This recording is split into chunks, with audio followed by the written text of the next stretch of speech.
कवि सम्मेलन देख देख के घर की शीला देवी को शेर और शायरी का बुखार चढ़ गया था। अब वो सीधे मुंह किसी को जवाब ही नहीं देती थी।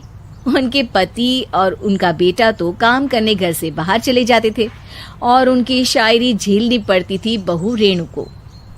अब सास बोलती नहीं, अर्ज करती थी, संदूक पे रखी संदूक, संदूक में रखे झुमके, बहू झुमके निकाल के दे मेरे, कहाँ लगा रही है ठुमके।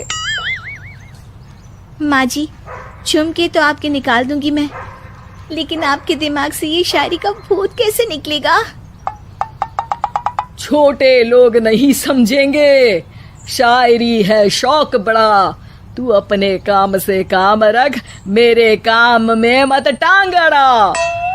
शौक अलग बात है, लेकिन हर चीज में अपना शौक डाल देने से जग हसाई हो सकती है सासू माँ। अरे मैं हूँ एक नंबर कलाकार, कोई ऐसी वैसी बला नहीं, तुम घर के कामों में उलझी, समझोगी मेरी कला नहीं। ठीक है माँ जी, आप नहीं समझती तो कोई बात नहीं, लाओ मैं आपके झुमके ही निकाल कर दे देती हूँ। बहू सास के झुमके निकाल कर देती है और वहां से चली जाती है। शाम को बहू अपने पति से शिकायत करती है, सुनिए जी, आप माँ को कुछ समझाते क्यों नहीं? अरे क्या समझाना है माँ को? अरे अपनी शायरी थोड़ी कम करे ना। अरे तुमको उनकी शायरी से क्या दिक्कत है?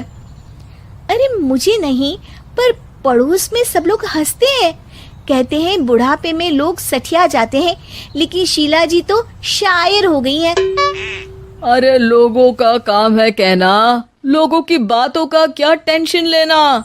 अरे वाह, मैंने भी शेर कह दिया, वाह वाह वाह वाह। देख लो, तुमसे किसी ने कहा नहीं और तुम्हारे सामने कोई माँ की बुराई नहीं करता तो तुमको फर्क नहीं पड़ रहा।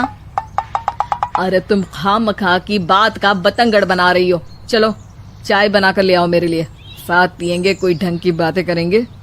रेणु चाय बनाने लगती है।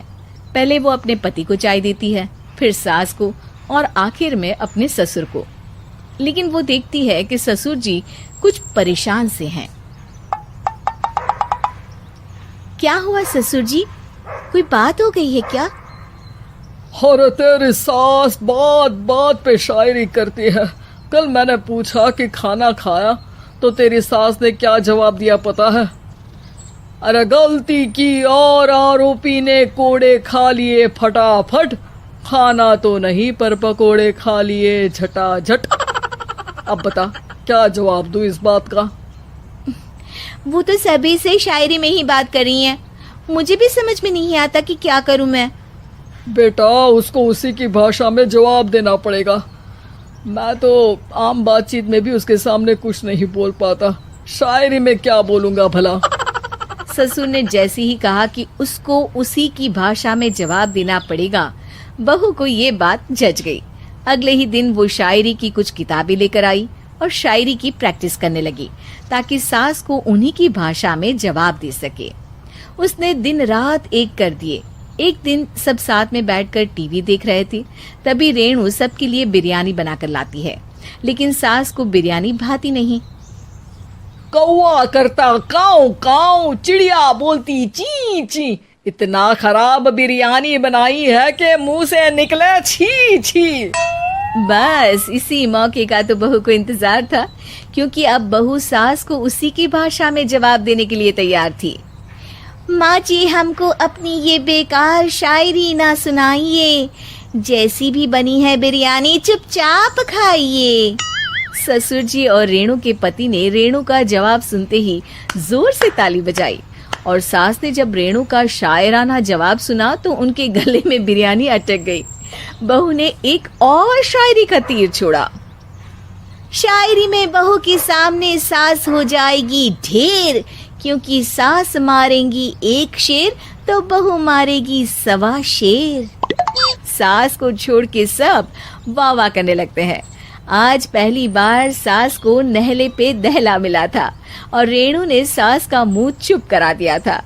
अगले दिन रेणु का पति उससे कहता है, अरे वाह, तुमने तो माँ की बोलती बंद कर दी, मजा आ गया। अब मेरे लिए कुछ बना दो, खाकर मैं काम पर चला जाऊं। शायरी ही है मेरा जीवन, वही करूंगी जी भर के। नौकरानी रख लो कोई, काम नहीं करूंगी मैं घर के। अरे तुम क्या माँ जैसी हरकतें करने लगी, सीधे सीधे बात करो ना। हो गई कल शायरी, रोज थोड़ी ना करोगी। शीशी भरी गुलाब की पत्थर पे फोड़ दो, जो मुझे शायरी से रोके उसके कान मरोड़ दो। पति घबराकर वहां से चला जाता है और बाहर उसके पिताजी के पास जाकर बैठ जाता है। दोनों अपनी बीवियों की शायरी से परेशान है।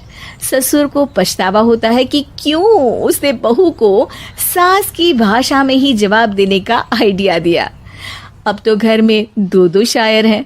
दोनों एक साथ दुखी स्वर में कहते हैं, हम दोनों की ही बीवियां जब से शायर हो गई है, क्या बताएं, जिंदगी एक फटा हुआ टायर हो गई है।